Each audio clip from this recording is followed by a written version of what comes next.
welcome to Church History for Chumps. This is John Simon and Thomas Duell. Ooh, that was good. Chumpcast. That was good? That was good, yeah. I think I've got an air horn on my phone. Okay, yeah, why don't you look for that? Hey everybody, welcome so much for listening to the cast. It's good to hear from you. You know, we've done a lot of talk about. Oh, dude, you know what?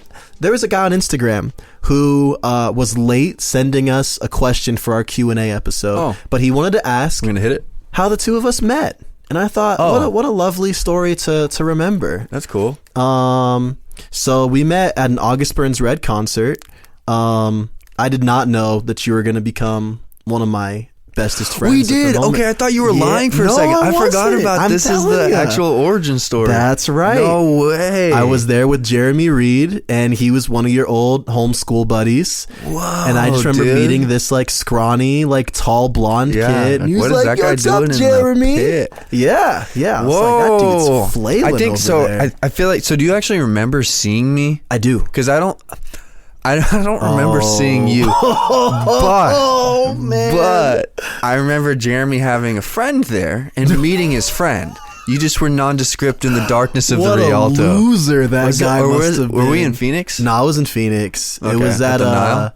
I think it was the Marquee. Oh, the Marquee. Because ABR was huge back then. That's right. I forget who they were performing with, but yeah. Well, that was me, and it's just dark, man. Yeah, sure, man. Yeah. It's crazy. You know, I'm a little darker than average, I guess. You glowed like a light bulb, so. But and then we met again. Probably like 4 years later. Breakfast, yes, several years later. We had a shared mentor. Yep. And then I also met you, not knowing who you were, when we were both taking turns preaching for that church in town. Oh my gosh, yeah. So we met like 3 times. We were dancing around each other for years. The Lord was just circling us around each other's drains, which sounds super weird. Or I think about it. All right. Welcome to Church History for Joes. Gosh dang it, dude. All right. That's enough banter. We're not good at it every yet. time. Yeah, every time. Oh, all right, man. everybody. Today I'm really excited because one, we have a very interesting dude to talk about, and two, there's a lot of Spanish in this podcast, and I've been practicing my Spanish. So I'm gonna roll a couple R's, and I'm gonna, try to sound. Rolling R's good. won't save you from some of these words, man. Hey, well, I'm not going super hardcore, but right. Yeah. Well, hey, I want to start off by reading. This is one of the closing lines of a short account of the destruction of the Indies by Bartolomé de las Casas from the 1500s, and it goes like this.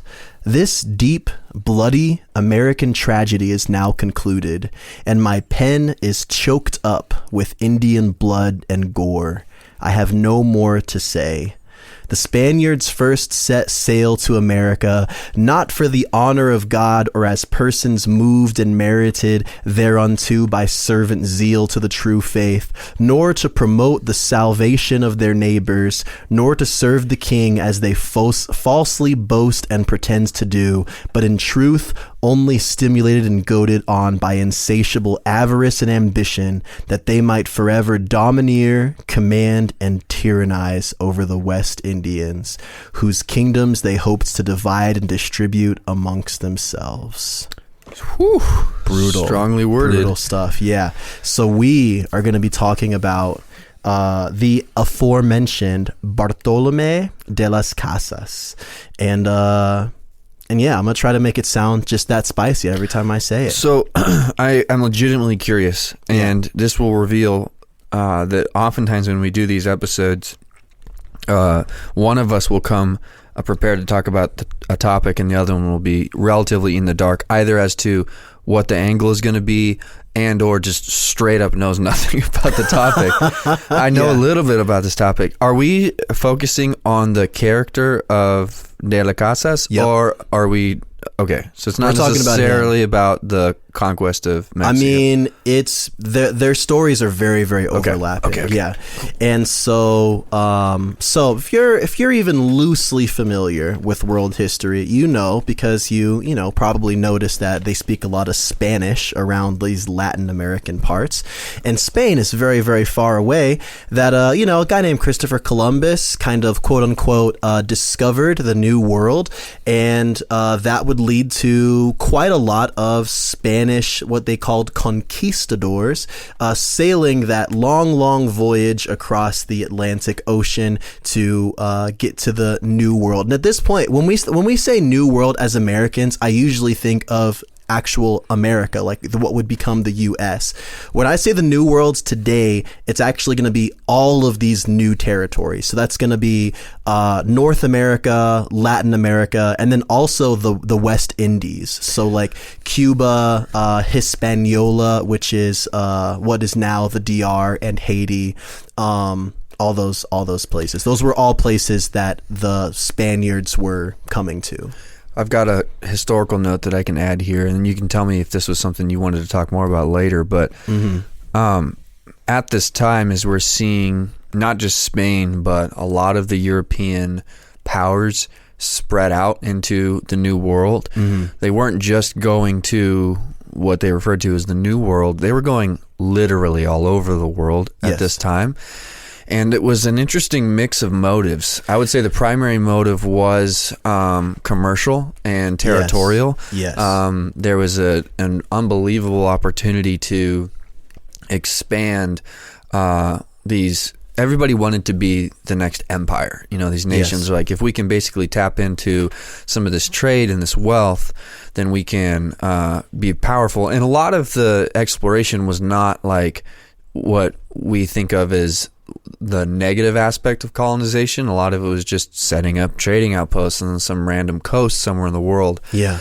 Alongside of that commercial element, you had the Catholic Church the Catholic Church was in its big time missionary movement era at this moment, because there were ships going all over the world, and so they were sending, in particular, Jesuits, who are almost like these kind of like Navy SEAL type missionaries, like, hey, we don't care if we die, like we'll just go anywhere. So at the same time that this is happening, this is just some interesting perspective. What we're going to talk about today, at the same time, there's Jesuits showing up in Japan, on the other side of the world. Yeah, the Portuguese missionaries. They will establish a presence in Japan that will exist up until our boy Takashi Nagai, which is a super interesting little bit of kind of Catholic history there. But this is I remember when we were talking to Brad about the indigenous boarding schools, you were talking about how you love a remnant whenever the church is kind of doing something sideways, and this is definitely a story about a remnant. There's some Bonhoeffer vibes that I got from this guy. Let me get into our boy Bart, Mr. de las Casas. So he was born to a small merchant in the late 1400s in Spain. We believe that he went to Granada as a teenager to learn Latin, and he was raised, much like pretty much everybody in Spain at this time, a devout Catholic.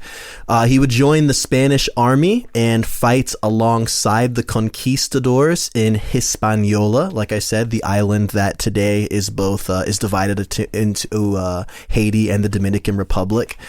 And so after serving in the military, I'm going to introduce this system that was very, very big in Spanish policy, and it's called an encomienda.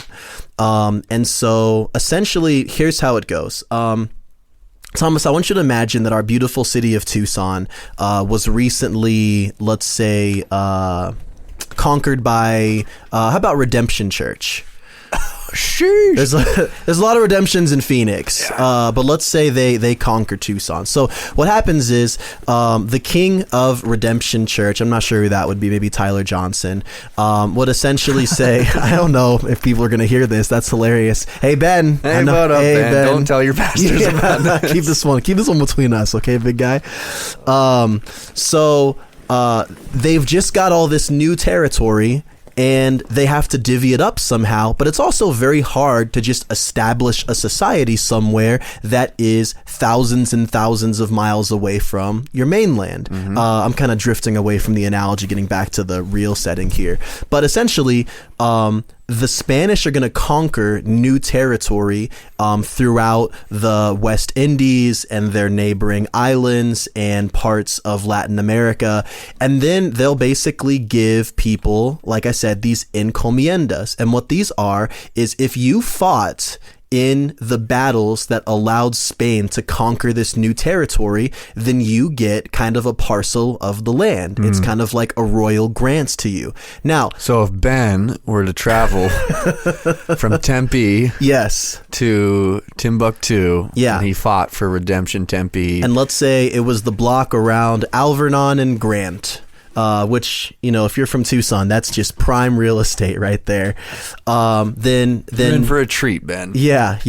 Then he would get that. But here's where it gets kind of fishy, because encomiendas were not based on land. They were based on the people that lived there. So it wouldn't be, you get this many acres or this many square miles of land. It would be, these are the borders of your territory that you now own because you fought in this war.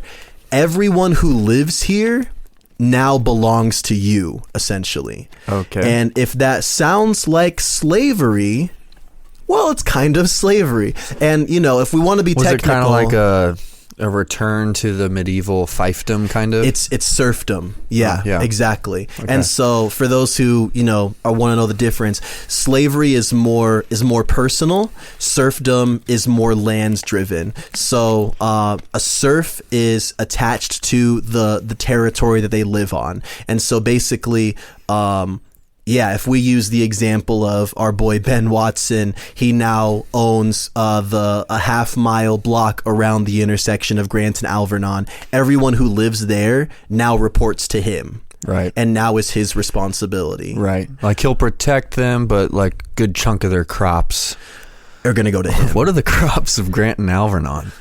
I don't want to say. Obama phones. Crack pipes. I don't know. We'll edit that out. Sorry, Grant and Alvernon. We love you guys. I used to work over there. So De las Casas. De las Casas. So here's the interesting thing. If you owned one of these encomiendos, you were called an encomendero, which means that you are responsible for two things. One, you're responsible for the natives that live on the property. You have to protect them from military harm, and you also have to teach them the Christian faith. As you can imagine, some of these leaders who are probably just kind of meat-headed 22-year-old Spaniards in the 1500s, some of them are going to take this really seriously, and some are not. And if you owned these little parcels, you were also responsible for paying tributes to the king, since he's basically given you this royal grant of territory and free labor. So the tributes could be in the form of labor that you're making these natives do for you, or it could be the many, many resources that these lands were plentiful with, like gold, for example. So essentially what's happening is, all these dudes are getting this land, and everyone who lives there is kind of becoming a slave to the Spaniard who owns it. And the Spaniard is saying, well, I want to make a ton of money off the resources here, so we're going to build a mine, and I'm going to make the people who live in this area basically mine gold for me, and I'm going to get super rich, and I'm going to pay my tribute, so the king is going to get super rich too, and it's going to work really well for me. Well, it's going to work really well for everyone except for the natives, right, who are going to get just absolutely overworked, mistreated, abused, and everything you could imagine, with basically no accountability whatsoever. It is going to be just a cesspool of violence and sexual assault and all kinds of things because they are not reporting to anyone. And these are just a bunch of testosterone fueled young military guys who now have a blank check of resources and as much free labor as they could want. There was one story that I read that De las Casas actually tells in his book where, and he tells a lot of really, really hard to read stories, but it's basically like one of the encomenderos was trying to sexually assault a young woman and her mom like intervened. So he pulled out a knife and killed both of them. And again, this dude was not going to get court-martialed for it, let's just say. So I'm going to reveal now that I misunderstood a little bit of where we were talking about time frame wise. Yeah. And maybe someone else would have thought this. So that's why I'm going to reveal my hand here. I thought that De las Casas was one of the like friars that went along with the original conquest of Mexico, but this would be like first wave of people now that are settling as these soldiers have been given territory. And the first place he goes actually isn't Mexico. He's going to get there eventually. He's going to travel around quite a bit. Got it. But he's not one of the first dudes to get to Mexico. I think he's actually going to get to the New World before they even broke into Mexico. I'm remembering some stories about this guy now. So okay. This is cool. This is cool. So yeah, that's kind of the system, which is really crucial to understand because you've basically got this huge this huge pot of Spanish state sponsored oppression and kind of stepping on the heads of the natives and the Indians that lived there. And was Spain well aware of what was going on here? Yes. Okay. Yes, and we'll get into why, because there is a lot of philosophy and even theology behind this stuff. So around 1513, about 1512, De las Casas is going to be ordained as a priest, and in 1513, he's going to participate in another violent conquest, this time on the island of Cuba, and he's going to receive another encomiendo. Over time, he's going to start to lose his appetite for this system. He felt a really deep responsibility and longing to share the Christian faith with all of his people, which he does, but he also oversees just the widespread abuse where people are just hurting and abusing and taking advantage of the people that they're overseeing. And so he's like, I can't participate in this anymore. And so he feels convicted, and he actually returns all of his slaves to the local governor and says, I'm not going to do this anymore. And he moves back to Spain. And his goal is, I'm going to go to Spain and I'm going to advocate for the natives because this is not okay. And this actually, I want to go back to a quote that was by another man who we're not going to talk about, but this quote was too good not to share. His name is Antonio de Montesinos, and it was a sermon that he preached, I want to say in maybe Cuba, and he said, I am the voice crying in the wilderness, the voice of Christ in the desert of this island, saying that you are all in mortal sin on account of the cruelty and tyranny with which you use these innocent people. Are these not men? Have they not rational souls? Must not you love them as you love yourselves? Which is just so good. So this is some serious John the Baptist vibes. Yeah, big time.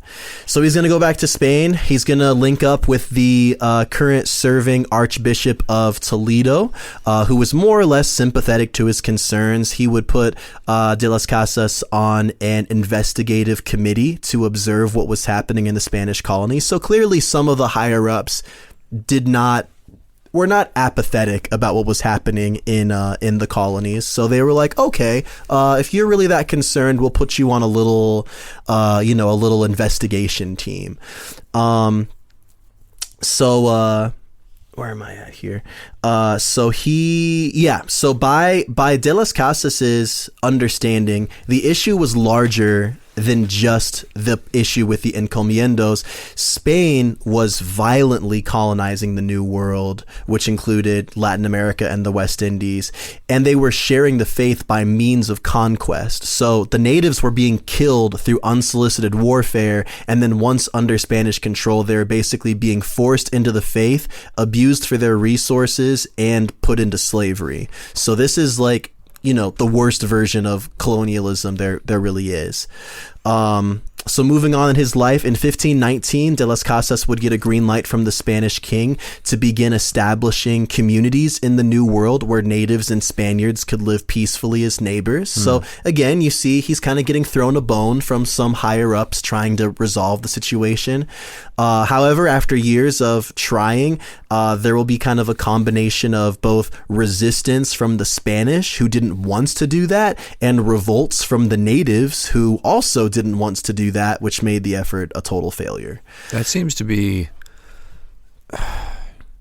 the tale as old as time in many ways. It's like sometimes these efforts to draw people together, if it's overly rushed and forced, then it ends up repelling people. It's an uphill battle. It's an absolute uphill battle. And like, it reminds me a little bit of Wilberforce, who we talked about. Like, he recognized that for change to be lasting, the culture had to almost demand it, and to just force it on the culture like a new law that nobody was going to enforce. That wasn't going to go anywhere. Right. They had to change the morals of the society is the way they thought about it. It's interesting you mentioned that, because Las Casas is reminding me of John Newton in a way, like a guy who had previously actually participated in this commerce and benefited from it at one point, kind of having a realization and going, I don't want to be a part of this anymore. I want to fix that. So after nearly a decade of attempting different reforms, de las Casas will again return to Spain, and this time he'll kind of he's almost like retiring from the boots on the ground work. He's going to join the Franciscan order. He's kind of retreating into a more solemn religious life, and he's going to devote most of his energy into writing instead of being present in the New World. And he's going to write quite a bit of texts that are going to critique the corrupt way that the Spanish are colonizing the New World, and he's also going to advocate for a more peaceful way of evangelizing. In 1542, he's going to write the book that I quoted from earlier, A Short Account of the Destruction of the Indies, in which he's going to share his experiences where he lived in different parts of the New World and all of the awful things that he saw, including sexual assault, murders, burning people alive, torturing people, just all kinds of grotesque things. As I was reading through that book earlier, this quote just stood out to me that I just loved, so I want to read this one too. For it came to this pass that the Indians should be commanded on the penalty of a bloody war, death, and perpetual bondage to embrace the Christian faith and submit to the obedience of the Spanish king, as if the Son of God, who suffered death for the redemption of all mankind, had enacted a law when he pronounced these words, "Go and teach all nations," that infidels living peaceably and quietly in their native country should be imposed upon pain of should be imposed upon pain of confiscation of all their property, lands, liberty, wives, children, and death itself, without any precedent instruction to confess and acknowledge the true God, and subject themselves to a king whom they never saw or heard mentioned before, and whose messengers behaved themselves toward them with such inhumanity and cruelty as they had done hitherto, which is certainly a most foppish and absurd way of proceeding, and merits nothing but scandal, derision, nay, hell itself. So his whole thing is like this idea that we should be kicking down the doors of completely foreign cultures and imposing our government and then imposing our faith, and doing both of which through threat of violence. He's like, this seems to be completely antithetical to this idea of like, Jesus loves you so much that if you don't like get baptized, I'm going to kill you and your wife and your kids. Right.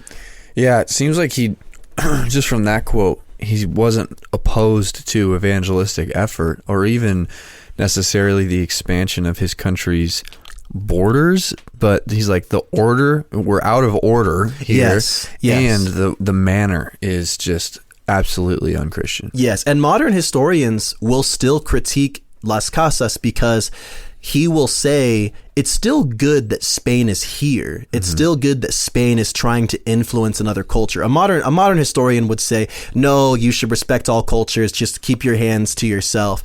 He would say, no, it's good that we're here. It's good that we can evangelize, but doing so through the threat and through the action of conquest is the wrong way to do it. And we're actually going to kind of build up to kind of this conflict, which I'm really excited about. Okay. So he writes that the reception of it is going to be received positively by King Charles, and Charles is going to sign this thing called the New Laws, which is going to set some regulations on the encomiendas and require all of the serfs/slaves to be freed after one generation of labor. So he kind of had some success there. He has, yeah, and Good. that's a big move. He's at that time actually going to move to Guatemala, where he's going to be appointed as the Bishop of Chiapas to oversee that these new laws are enacted. And when that generation deadline kind of passes and people don't free their slaves, he tries to work with the other friars and priests to basically say, we are not going to offer you absolution if you continue to own serfs, which is a very unpopular thing that he does, because, you know, it's the same problem we always see. The law has been passed, but people still don't care about it. So he's like, I don't care. I will not offer you, I will not give you confession if you are still a slave owner. Which, not getting into any of the kind of side theological debates about confession and absolution, I do think that this is a good example of how the church can kind of bear the strong arm that God has given to it to effect change. I mean, I see this today where there's political officials in America who are Catholic or Protestant, but Protestants have a little bit of a harder time, like kind of figuring out the borders of the church. So it's easier to look at the Catholic politicians who are holding political views that are just absolutely antithetical to the scriptures. Yeah. And that's actually something I've thought about when I'm thinking about how do we work towards like political change in our country and in our time. It's like if the church actually just stepped up and held people who are in positions of civil authority to account and reminded them strongly of what the effect of what they're doing is going to have on their own souls, like that's a powerful thing. So for him to do that and be like, like if you aren't going to do what's right here, you're not in good standing with the church, like or with God. Yeah.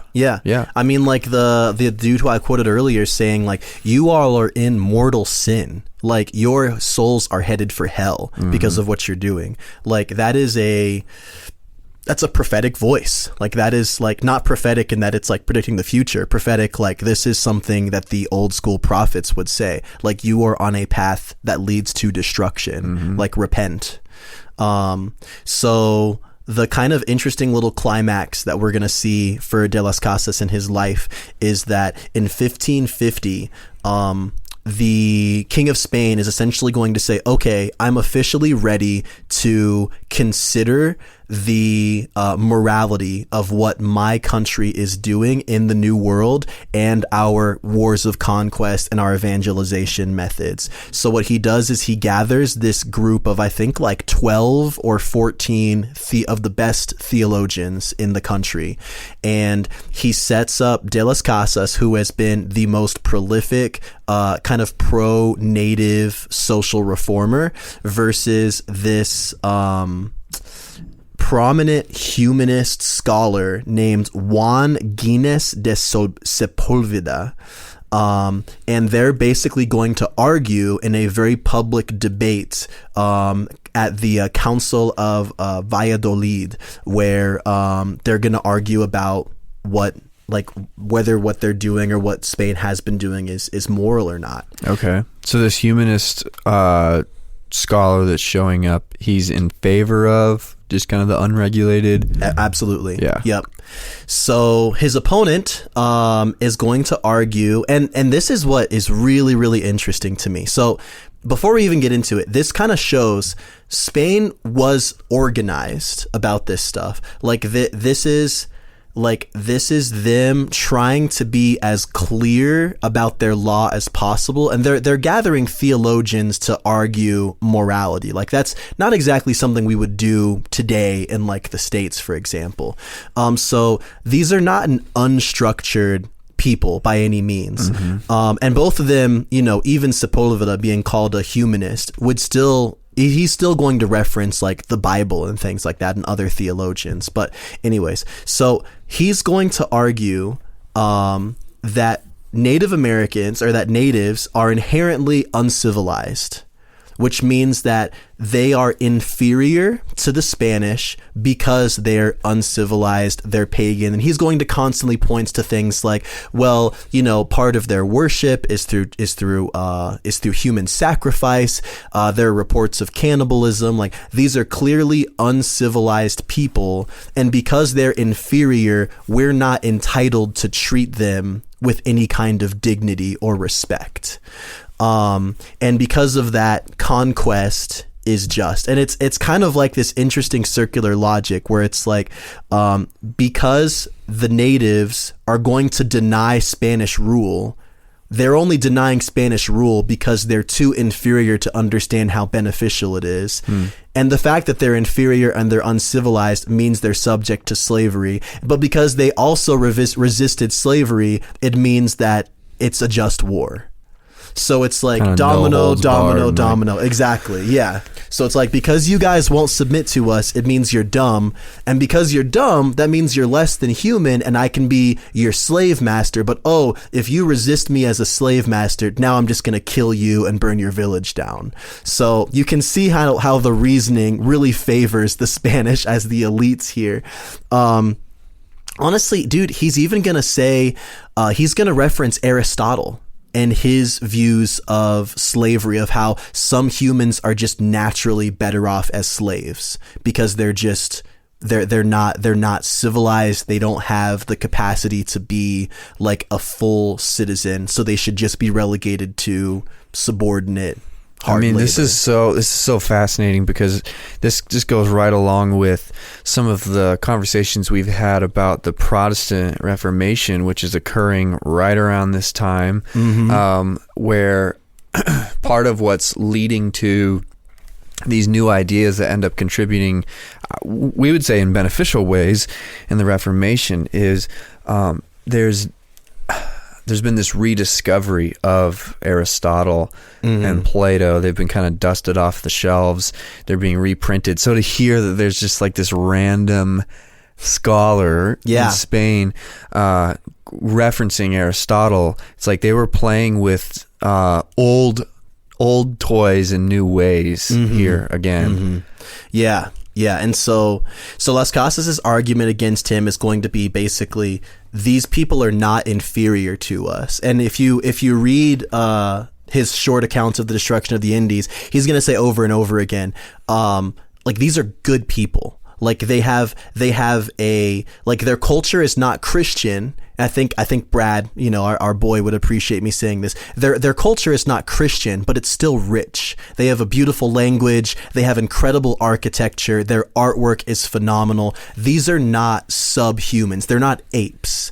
And they are intellectually capable of grasping Christianity, which should compel us to teach it to them, not impose it on them. And his thing, and this was very controversial for someone to say in the 1500s, that Spain's responsibility for them was not political subjugation, it was just spiritual. Spain's role should have been to just evangelize them and live out the Great Commission, but they had no responsibility to pillage their resources, because I think he saw so much of people serving gold more than God in these territories that he's like, we shouldn't even be doing this. Like, we should only be trying to take care of them.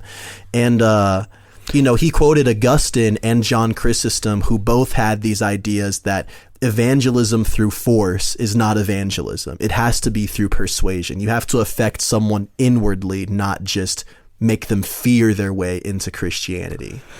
That's interesting. I can definitely see how that would be controversial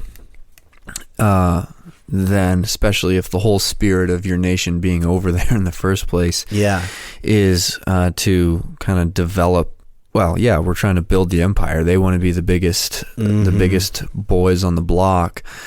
I'm not sure that I fully agree, but I really see the value in particular someone speaking from the church, from a position of authority in the church, is like a powerful counterbalance to whatever the cultural winds of the time are. Or is he seeing this just this greed just overtake, even if it seems like when we look back on this history that there really wasn't a whole lot of interest in evangelizing the people. But even if there was, it's quickly overtaken by a desire to expand power and wealth. And that's the thing, and that's what I think is important about understanding the culture of these Christian colonizing nations.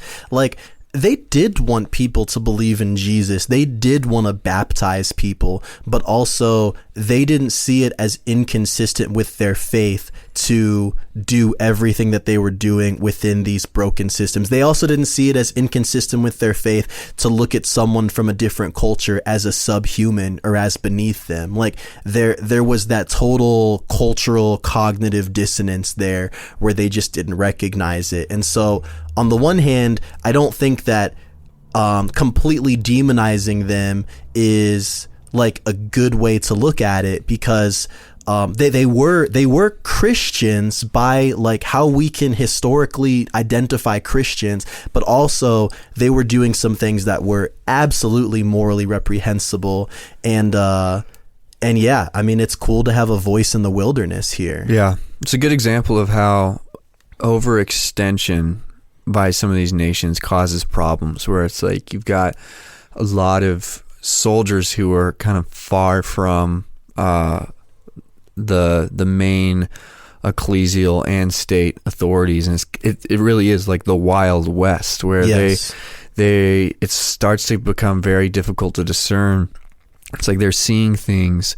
I remember in some of the reading I've done about the initial conquest of Mexico, it was this crazy mixture of they're seeing things in the native cultures that absolutely appalled them, and they saw themselves as part of our presence here is God's judgment on these cultures. But at the same time, then you've got priests coming along with them, absolving them of everything they did, including rape and pillaging, that goes beyond the scope of what a Christian nation like Spain should have been involved in. Right. Yeah, I mean, and honestly, it's hard because this is not a situation that we really can engage in now. We're not going to discover a new country tomorrow. And I mean, it's tough because if we did, being able to engage that country is a good thing. But and this is a common criticism of Christendom in this era, is that because political and spiritual interests were intertwined, it was very easy for one to supersede the other, and it was usually political. And the criticisms from both native historians who experienced this and Spanish historians who experienced it from the other side is largely, they cared, quote unquote, about the natives that they were pillaging, but what they really cared about was big gold statues. I think I read a story from De las Casas where he essentially says that they would remove the golden idols that that these people were worshiping, but then they would trade them with each other and then sell them for money. And so it's like, you're taking away this thing because it's supposedly so spiritually idolatrous, but then you're perfectly content using it for your own financial gain. And it's just like, Which, just thinking back to even ancient Israel, some of the kings that successfully rooted out pagan practices in Israel, they would actually destroy the items of worship. They weren't just stripping them of their gold and using them for their own purposes. Yeah. And I think that was a big thing. So I mean, I don't know, dude. Like, it's so hard, like you said, when you're so decentralized and kind of like thrown out into the Wild West. Like, so eventually, basically how his story ends is that, ironically, this debate is going to have no resolution. The 12 theologians that were gathered are never actually going to issue a statement giving a side that they land on. They just kind of scatter into the wind, and there's no historical record of like who won. But the thing was, like, even as De las Casas's views became more widespread amongst the people, the damage was done. Like, the people had already been severely pillaged. The biological elements of the disease and smallpox had already killed millions of people throughout the Latin world. And the systems of subjugation amongst the Spaniards and the natives were decades old at that time. And so, yeah, good luck reversing that. A little bit of a too little too late kind of very much story. So. Yeah. So it's a beautiful story in that, like, he really did, like, I mean, I cannot imagine a life where you're fighting that hard against a system that is that expansive and losing pretty much every battle, but also having a voice that still exists 500 years from now, where people can say, wow, thank God that somebody was fighting for them. But there's something distinctly Christian about that, of being willing to stand against the cultural tide of your day, and say things that really nobody likes, because you have a bigger perspective on what God's doing in the world. And it sounds like he did. Like, it sounds like some of his emphasis is rooted in the Great Commission, and he's not seeing the Great Commission as just this license to do whatever you want, but as a true kind of story arc for how God is going to redeem all things. So anyway, kudos to De las Casas. Yeah. I mean, like, it's clear that he cared about the people that were there. He cared about these foreign cultures. He wanted to see them come to Christ.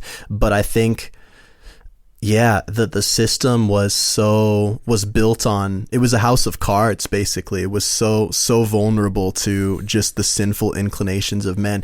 And something I also thought of as I was studying this was this deep-seated understanding within the Christian West of seeing a Christian as civilized and seeing a pagan as uncivilized and inherently inferior. Like, I get why the roots of slavery were so hard to dig up, because slavery wasn't just, white dudes in Britain having bad, just taking advantage of Africans. Like, they had inherited a centuries old worldview that saw, like, basically foreign cultures as less than human. And how hard is that to uproot, I'm really curious to do some more digging into what you mentioned about the guy referencing Aristotle, because that seems like the categorization of people in a way that allows you to categorize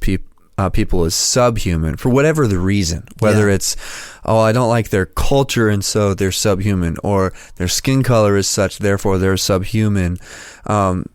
I have a feeling that something there we can ultimately tie back to not necessarily Aristotle, like it's his fault, but like that way of thinking and starting to just create categories that aren't actually like biblical. That obviously causes problems. I think we were talking about this when Brad was here, but it's the idea of like, what is a faithful missionary encounter with culture? And a faithful missionary encounter would entail affirming the good things about that culture, and calling out the evil things in that culture. And it seems like De Las Casas is a good example of this, as he's saying like, oh, well, there's actually some valuable things there, but I mean, unless you didn't tell me, it doesn't sound like he's defending the human sacrifice or any of the other great cultural sins of these people. In fact, he's wanting them to move away from those things. Like he still wants to engage them with the gospel. He wants them to change. I think like it's interesting that I've seen people criticize De Las Casas as being kind of an unreliable historian, because I think people would say he does whitewash the natives a little bit. But I also think like he's not trying to be a historian. He's an advocate. Like if you're